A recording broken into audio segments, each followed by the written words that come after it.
This is Paul. Yeah. It's 4:38, and no one has communicated. Uh, that's kind of one of those things where everyone has decided that they're going to violate the laws, and then they're just going to blame each other for refusing to enforce them. Now, in the unique context of domestic violence cases, yeah, prosecutors frequently are faced with victims who recant their testimony or fail to show up for trial because domestic violence victims are often not available to testify.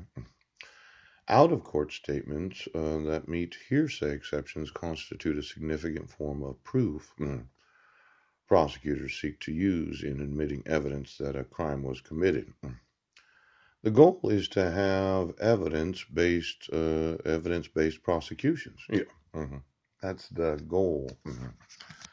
For the prosecution of domestic violence. Yeah, a lot of prosecutors they really have a goal. Yeah, they think that they should have some evidence. It should be evidence-based prosecution.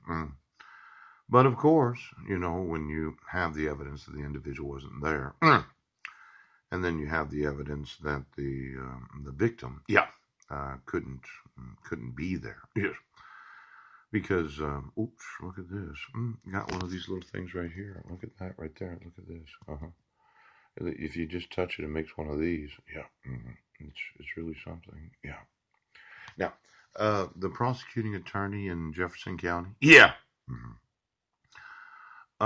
the superintendent, the civil rights coordinator, received an email on June 19th of 2017. Yes. That included the evidence of June 16th of 2017 that I was in Port Angeles, Washington. Now, it's nice that you have a goal for the prosecution of domestic violence. Yeah, I have a goal for the prosecution of prosecutions. Now, could you get me the prosecuting attorney right now? Just, just gonna put you in prison. Now, Hawes and Brett Roberts, and all of those employed in the Jefferson County Prosecuting Attorney's Office. Obviously, the use of the prosecuting attorney for a two-count criminal complaint. Yeah. When you have the evidence that the individual was not in Brennan, Washington on June 19th of 2017, was the fabricating of the false accusation of crime.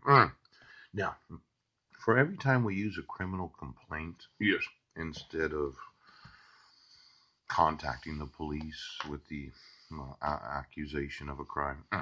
My understanding of the criminal complaint, yeah, it was a kind of an indictment for those that are employees of the government. Yeah, something where the criminal complaint, yeah, different than the arrest and reading the Miranda rights and filing an actual domestic violence report. Yeah, for the domestic violence victim. Yeah, gives a kind of a narrative, yes, of the actual crime.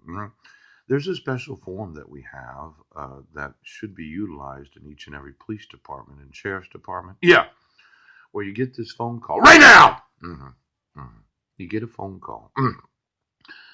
The individual on the other end of the line says, "I'm a victim of domestic violence, and I'd like to report the perpetrator." Yeah. Well, usually it's a 911 phone call. And then you drive out to wherever the individual is. Yes. Lights are on. You're exceeding the speed limit. Yeah.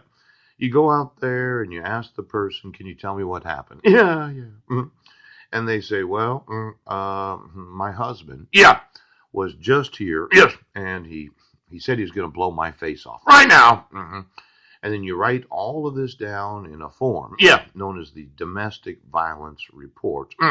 It's an incident report where you document what happened. Then you ask, "Do you have any physical injuries?" Yes. Was anything sexual that took place? Ouch. Did he in some way coerce you? Yes.